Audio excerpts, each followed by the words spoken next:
So the short story is, not to lose focus here. The short story is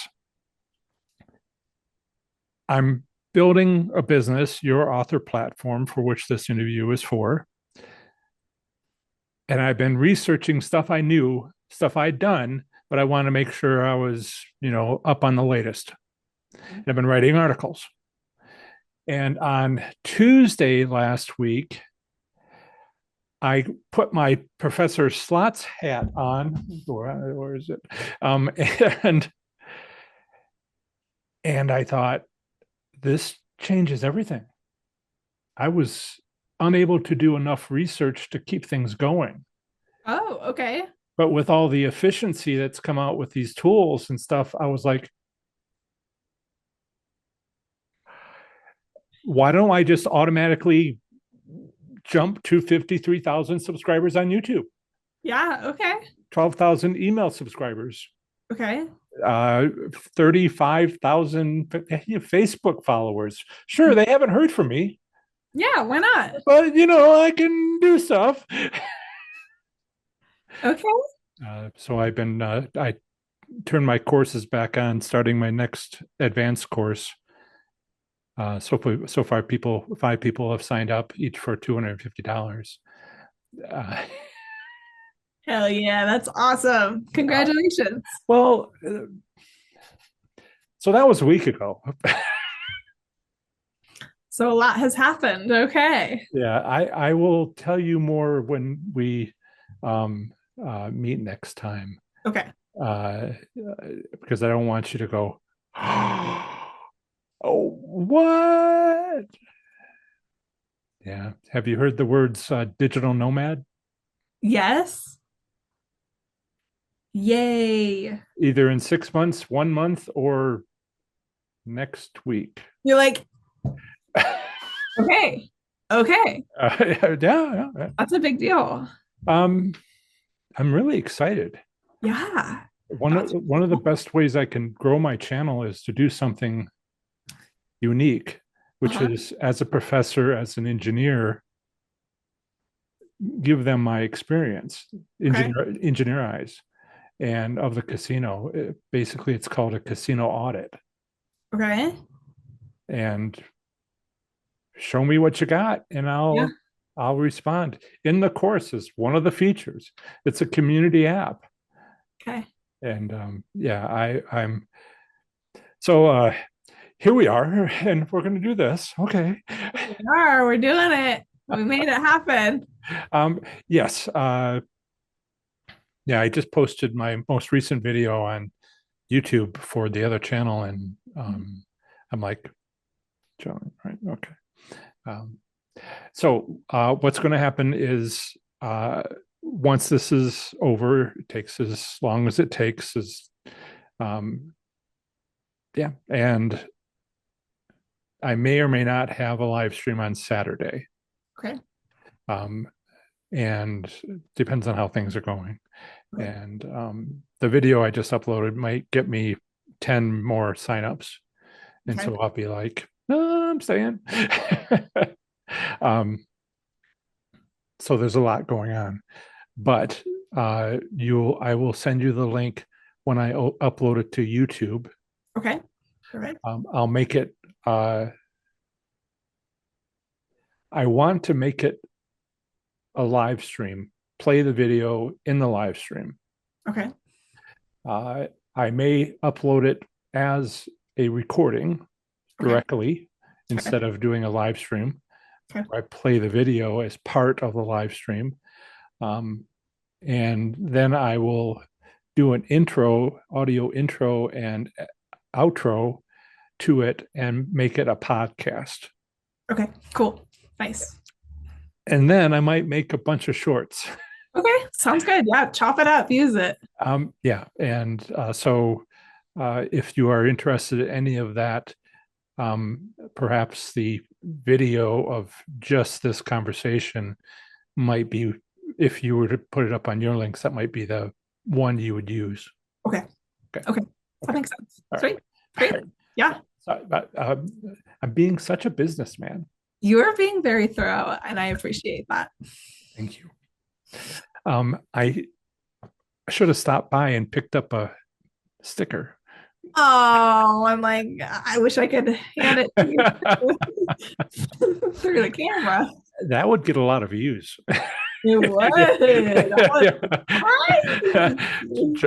Jillian breaks the laws of physics. Oh my God. I know. I wonder how many, I guess we could probably figure it out how many stickers I've given you over the years. Um, well, I can count the Gonna road. do a math problem? Please. So your sticker says You're beautiful. you're beautiful, and nice silvery with black lettering, and I have one every time.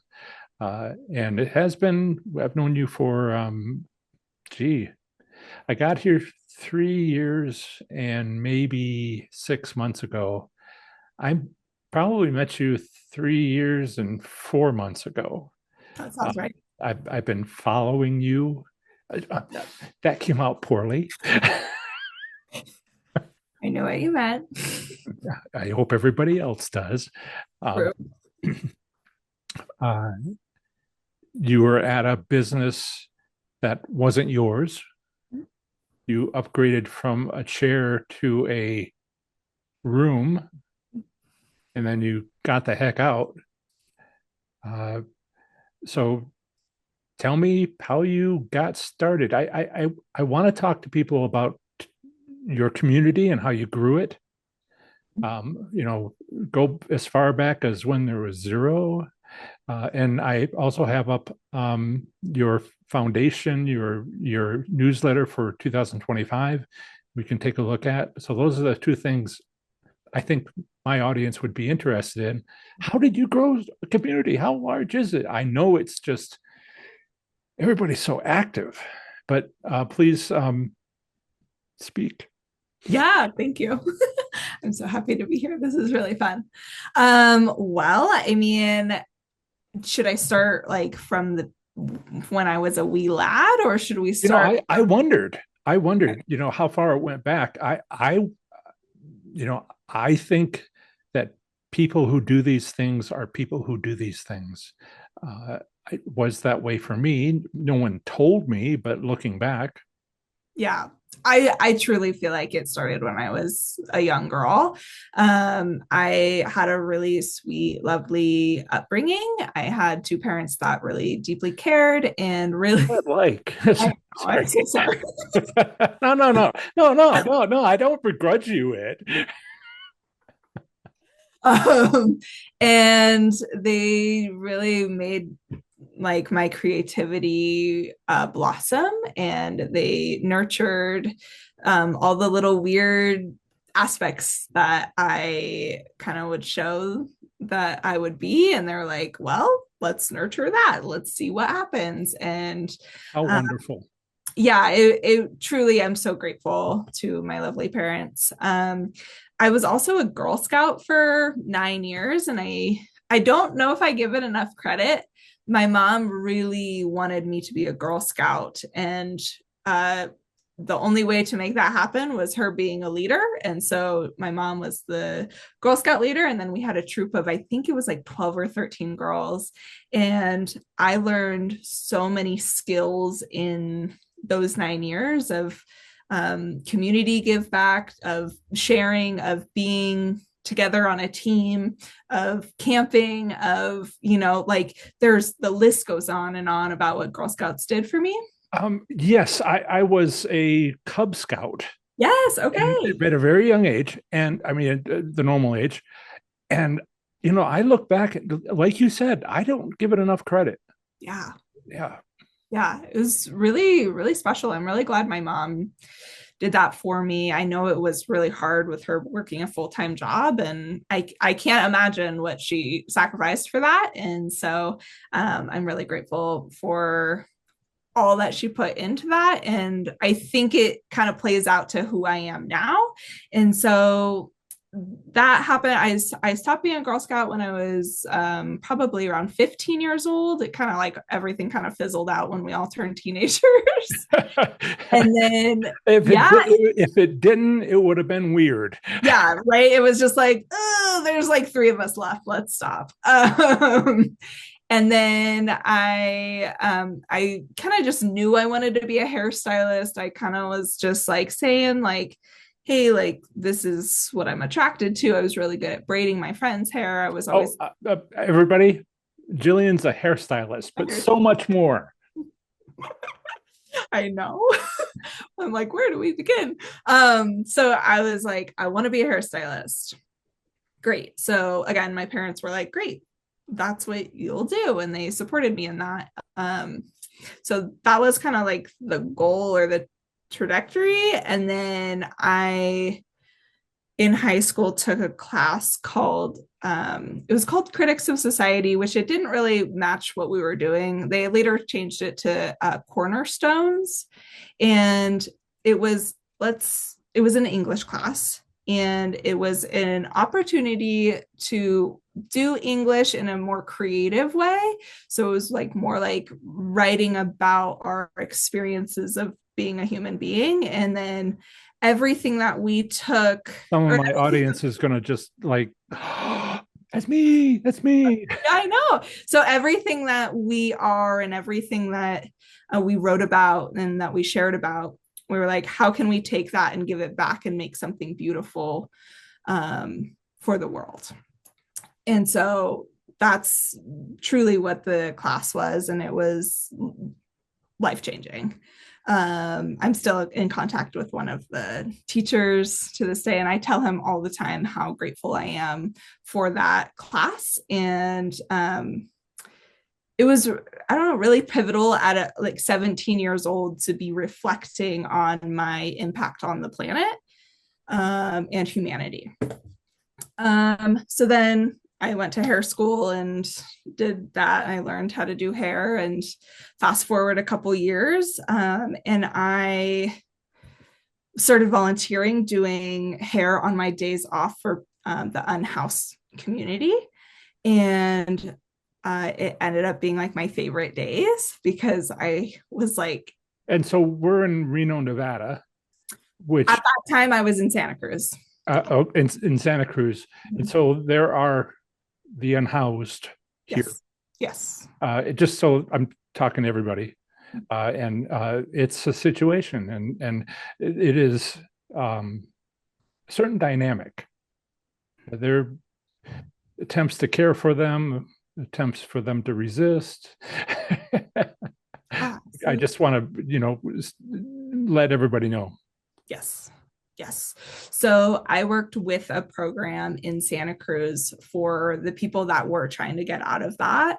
And it was a benefit of the program to get their haircut by me.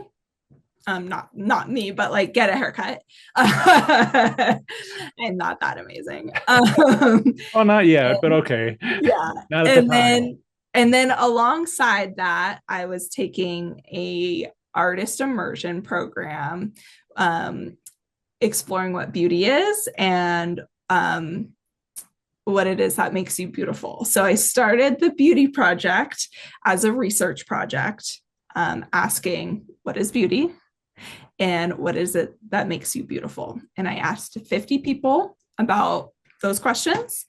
And I made a little art book with it. It was like a DIY thing.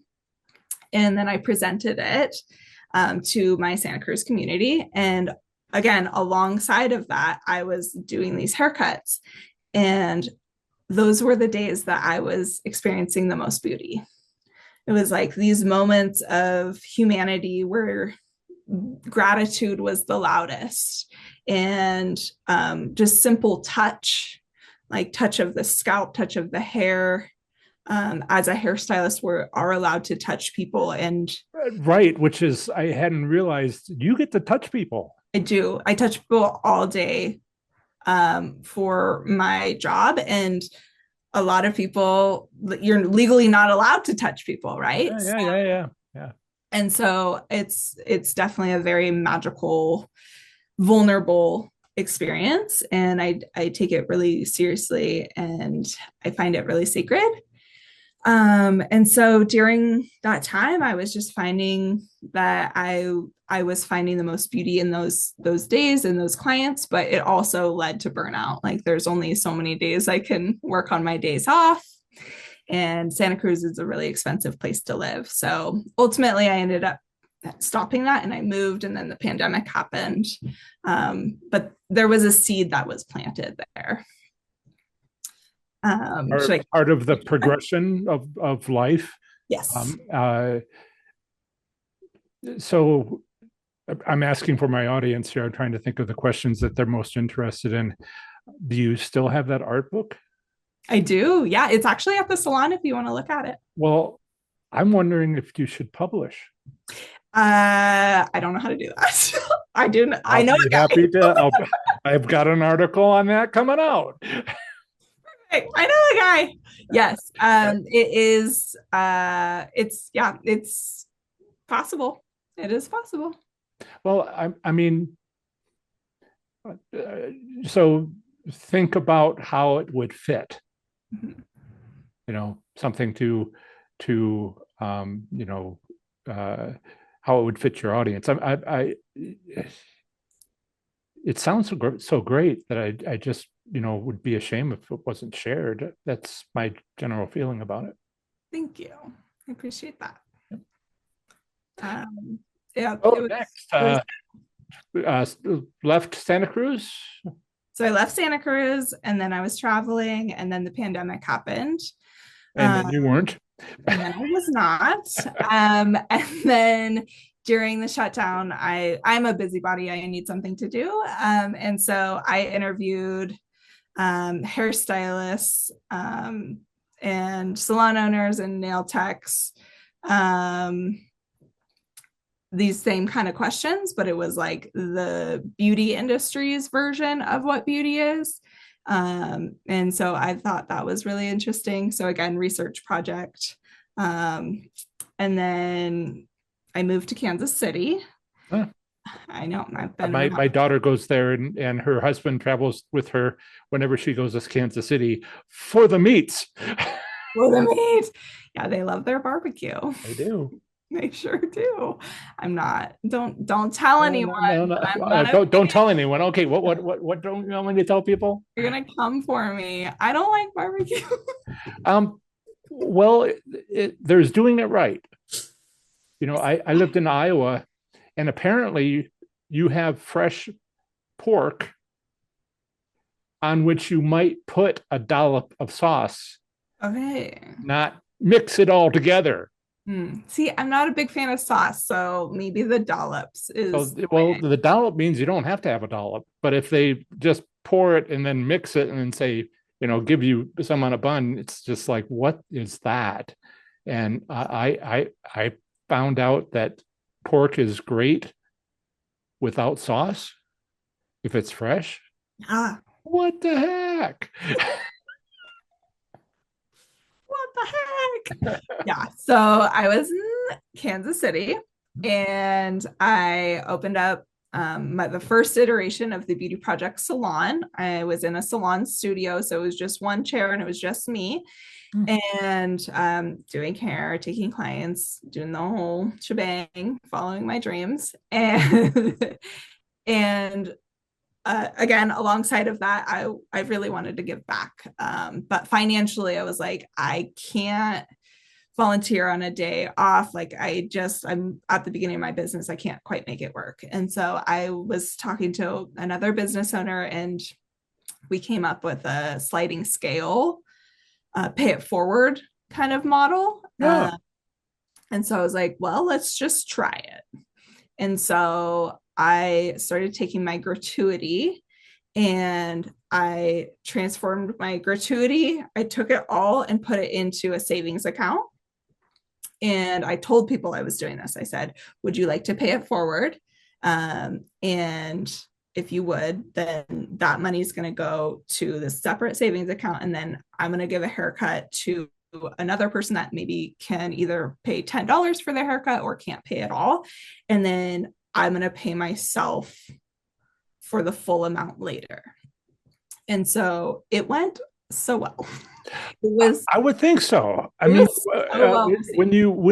I mean, people respond to humans. I know, yeah, right.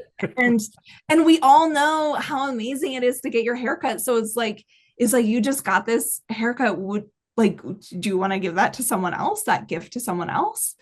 And so it was received well, really, really well. And So this is the community. that's yeah, it starts That's with the community. that's where that. I mean, people are looking for. So, how did you start your community? And I've been trying to tell them, think outside of the box, think outside of the book. Yeah. Yeah, Yeah. should So write that down. write it down. We do have it recorded. So yes. And yeah, so I did that and I was received really well. And then we did have a family emergency and we had to move back to Reno. And so we moved back here and So the family's in Reno. our whole family is here. Yeah. So you said back, but I'm like, did you ever live? Yeah. Well, we grew up here. I grew up here. Okay. We grew up here, and then technically, I grew up in Truckee, which is 45 minutes from here. Yep. But I went to high school and beauty school here, so wow. Well, people skipped over that part. I was like, whatever. Okay. I mean, if it's relevant, it's relevant. People, we're talking to locals here, but we're also talking. I haven't sworn on my podcast yet, so I haven't been banned from India. Okay, great. Well, I'll try not to swear. Don't do it. Don't do it. I'm a potty mouth, so watch out. And so people just want to let them know Reno, Nevada. It's 8 hours, 6 hours, 7 hours north of Las Vegas, 12 miles from the California border, which is really mountainous. And then you take I-80 through the mountains, through Donner Pass. Before you get to Donner Pass, there's Truckee, and it's a major artery. And you get through the Donner Pass, and then you're going down into Sacramento and beyond that, and San Francisco. So that's kind of where we are. Maybe I'll throw up a map or something in post-production. Sounds great. Cool. Yeah, so we moved back, and then I immediately started working at that salon that we were talking about that I didn't own, that I was just renting in, that we met at. And then I started my Pay It Forward program again, because why not? Because it was working so well in Kansas City. And then I want to say transitioning from one part, again, I'm trying to point out lessons for my audience. Please. Transitioning from Kansas City to Reno and maintaining your values, maintaining something that worked, congratulations. I mean, that's people are like, oh, they don't bring it with them. Something that was wonderful. It's a little bit of self-awareness, I think. So well done. Oh, I appreciate that. Yeah, I probably don't give myself enough credit for that. I feel awful inside when I'm not being myself. So I would rather be myself and figure out the rest. Yeah, I mean, I hear these people talking. Hear people talking about it's hard. I'm like, the other thing is harder. Yeah, right. Yeah. I agree. Yeah. So started my Pay It Forward program, and then shortly after I was back, I had a lawyer in my chair, and I was like, "What do you tell me about you?" And then she said that she sets up nonprofits for people, and I was like, "Oh, so you set up a nonprofit? Tell me more." And it literally was what I needed at the moment. And I was like, "Can I tell you my business idea, my nonprofit idea?" And she said, "Absolutely." And I told her about the Pay It Forward program that I had been doing. And she said, "That's totally a nonprofit." And I said, "How much do I need to hire you?" And then I hired her, and we set up a nonprofit. And that was almost 3 years ago. What is the name of the nonprofit? The Beauty Project Foundation. Just so people can look it up. Yes. Uh, your website is? Thebeautyprojectsalon.com. Okay. Uh, and would it be okay if I shared those two things? Of course. Absolutely. Okay. Share away. um, so, uh, I'm here to ask you about how you got here, how's it going, and what does the future hold? Is there anything else on the how you got here part?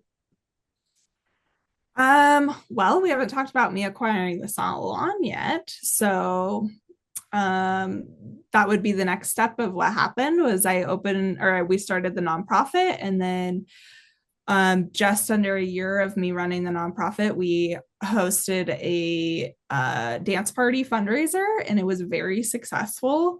And after that, I was like, all right, like I need my own salon, because what I want to do, I can't do the nonprofit out of someone else's vision.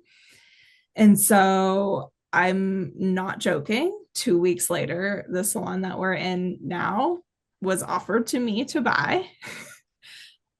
It was handed to me and it was like, here you go. Here's the next step. And so But then you recognized it, just to give yourself credit. Yeah. Thank you. I was like, oh my God, this is crazy. This doesn't just happen, but it's happening. Yeah. We've talked about positive thoughts, right? And bring the universe brings it to you. Yeah. So it definitely brought it to me, and we ended up in a really magical space. And So, just to explain to people, you went from at the edge of the Western McCarran Loop space in Reno. McCarran Loop is 9 miles across. In the center is Reno, and next to it is Sparks, and the towns and the cities. And then you move to what's called Midtown, which is just south a mile, maybe, south of downtown.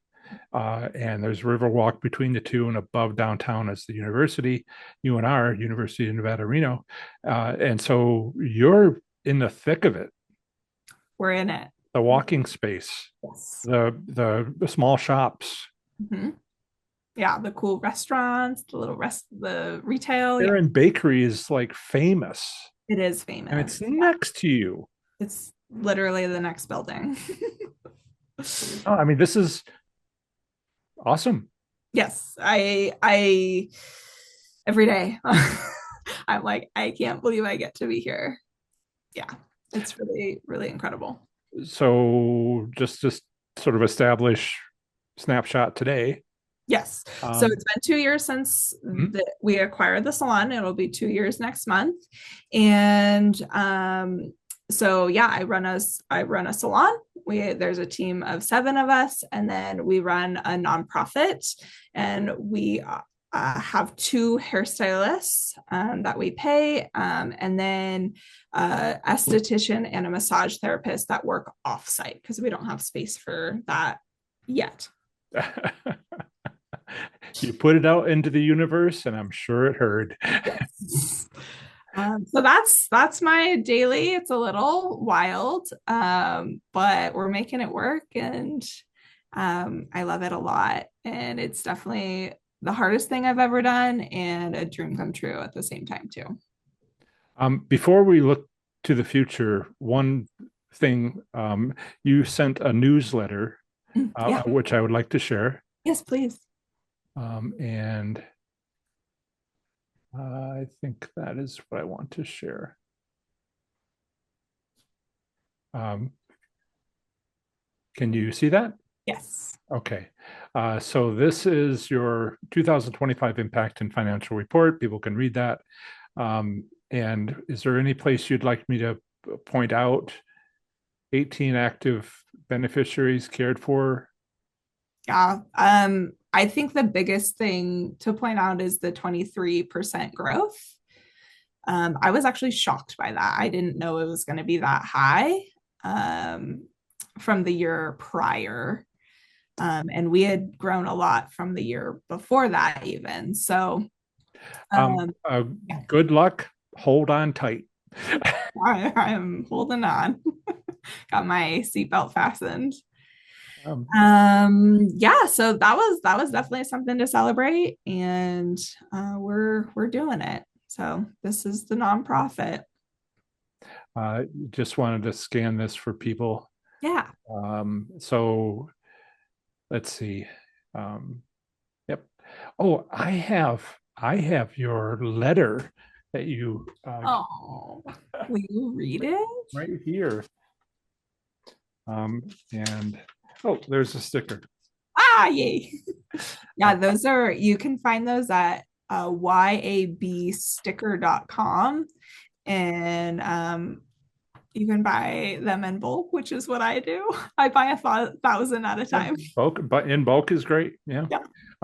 And so let me stop sharing that so I can show people this. Yeah, the beauty project. It starts off, dear beautiful human, and you had me at that point. Oh. Um, uh, okay, so let's talk about the future. Okay. I thought you were going to read the letter. I was excited. Um, uh, I might scan it and put it in Put as you on a the spot here. well, I mean, I have a podcast. I can read a script.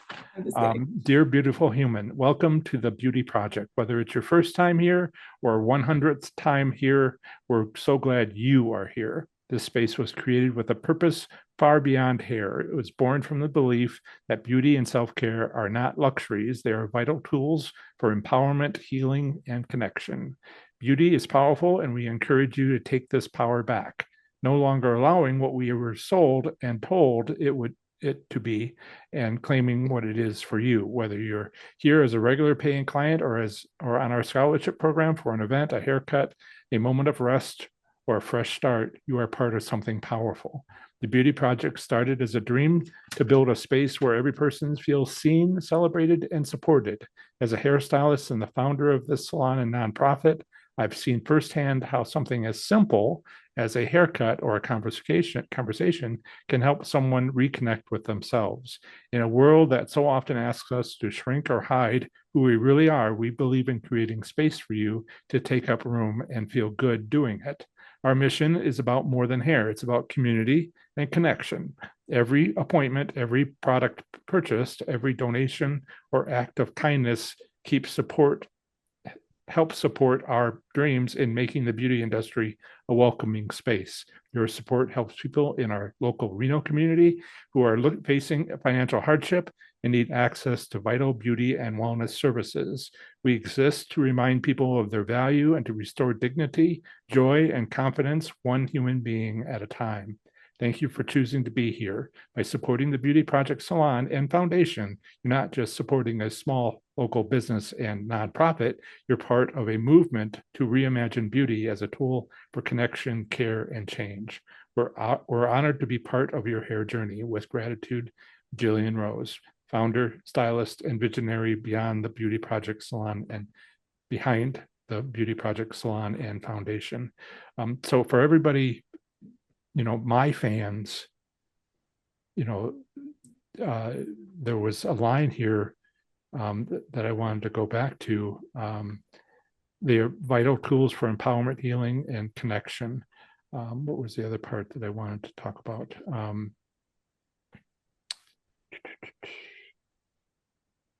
Everybody feels seen, celebrated, and supported. Yeah, you have a section here. I can't quite find it where you talk about connection and with community, and how wonderful is that? It's really wonderful. It is. Is that how you feel in our space? Um, uh, in my community, I have this other channel that's huge, and I think part of its success has been I care. Yeah. And you've known me for almost 3 years, a little over 3 years. I think that comes through, and I think that comes through in my voice. I mean, my voice is cracking a little bit because I read that again. And I'm like, okay, I gotta calm down. Yeah, community connection with fans and community, connection with our community that each of our that I'm growing in two different areas, and all of my fans are growing as well, whether it be a business, whether it be a book in a niche, fiction, nonfiction. Community is where it's at. Yeah. Um, I will calm down. I know. I'm sorry. I put you on the spot. Honestly, I needed to hear that. I needed someone to read that to me. I it's my heart and soul. And so I get caught up in it. Like I'm like the paper is right here in front of my face all day, all the little silly little tasks I have to do. And so it was It's really nice. authentic, Yeah, and it was that's what nice to, works. Find yeah, what you believe in and tell people. yeah. So it's nice to zoom out for a moment and be like, yeah, that is what I believe in, and that is what we're doing. And people, my fans, people who follow me, are looking to do the same Yeah, and see you as an example. thank you. Um, Yeah. I think really following I mean, it's cheesy, but following my heart has gotten me here, like this the is a little, safe space. yeah, like the little puzzle pieces of like, okay, I love doing hair. I love giving back. Oh, I love making people feel special. Okay, let's put it all together and this is what you get. And I treat every human being that comes in the space exactly the same, whether they're on the scholarship program or giving us hundreds of dollars. Like the humanity. Your Instagram account, there's so much exuberance. You have your door open to your salon, and you're like, I'm just like, wow, her whole body's into that. Oh, yeah.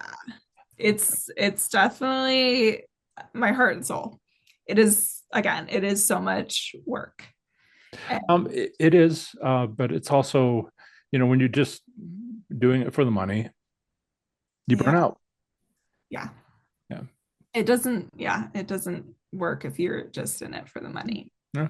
Yeah. because it's not a lot of money. Well, even if it was, Eventually it will be, but no, no, that's no, not what no, I'm doing. 29, was it 29% growth? 23. Yeah. 23. Uh, every year, that's, yeah, yeah. It might take a while, but, I, I don't have many followers right now, but I know the research. I know what you need to do. And I tell people in 3 to 4 years, I'll be an overnight success. But it's been 3 to 4 years for you and your success. But then Yeah. what does the future hold? Is there anything you want to share there? Yeah, I mean, I do have a dream of having a community center. Yeah, it's a wild dream, but why not? We can dream big. It would be a community center salon. So like we would be a salon, but it would also be a space where you can come do art, you can come meditate, you can come do yoga, you can maybe we have a juice bar. I don't know, but it's also just a space for you to be in. And I remember growing up, we had a rec center and I loved our rec center. It was just like this funky little building and it was very welcoming. And I think having a version of that, but have it be a salon because salons are community, right? Like you walk. Oh, yes, yes. Jillian cuts my hair. And so, yeah, community. My goodness. Yeah, like there are all sorts of walks of life that come through our doors. And We hear the craziest stories, and we just all day, every day, we're revolving door of different types of people. And I think really leaning into that aspect of the salon would be really special. So I'm not trying to pin you down. Yeah. Uh, uh, so you thinking Midtown? I mean, Going where the wind blows. what's that? I'm going where the wind blows. Sure. If Oh I, no, you being flexible is yeah, still important. yes, exactly. I mean, like the building that we're in, how cool would that be for this vision? But That would be it may amazing. also be not enough space. Exactly. Yeah. Yeah. Yeah. So if we're dreaming big, it would probably need to be a bigger space, but It is a cool building. it's such it's so cool. Yeah, okay. So that's an idea that I have. So we'll see. And then Mhm. something that's probably like a little closer than that is being more active like throughout the country. Like I feel like we could either open more chapters throughout the Uh, country or also just expanding the idea to other people where I know a lot of hairstylists do pay what you can day, but they're also not getting paid on the other end. So if everyone pays $5 and they do 5 haircuts, cool, you just volunteer your day and your skill, but that's not sustainable. It's not something that you can do once a month or once a week or whatever you want to do. And so that's what we're doing. We're filling the gap to make it sustainable, to make it's the important to consider the business side, exactly. whether it's sustainable. Yeah. Yeah, because it leads to burnout if you can't pay your own bills. And then you're not gonna want to volunteer because you're exhausted and also need help. Yeah. Yeah. Um, Trying to think if there's anything that needs to be covered. For the people listening, uh, uh, let's see. I'll put the links for Jillian's foundation and beauty salon. Feel free to. You have a donation page on your website, of course. It's pretty obvious. It says donate. Yeah, yeah. Click the link. You know, Give be us fair, be money, help fair. us. And if those who are listening, even if you are in India, feel free to donate. And it is a nonprofit. Yeah, so and otherwise, if you're in Reno, if you're visiting Reno, and you need a haircut, um, your address is 720 Tahoe. 720 Tahoe. That's in the middle of Reno in what's called Midtown area, just off of Virginia Street by a couple of buildings. Um, yeah. Thank you so much for being, allowing me to interview you. Uh, I'm in awe of what you've accomplished. I would like everybody to do as well as you with building a community and following your dreams. Thank you. I appreciate it. Thank you for this opportunity. And I love talking to you and spending time with you. Thank you. And we're out.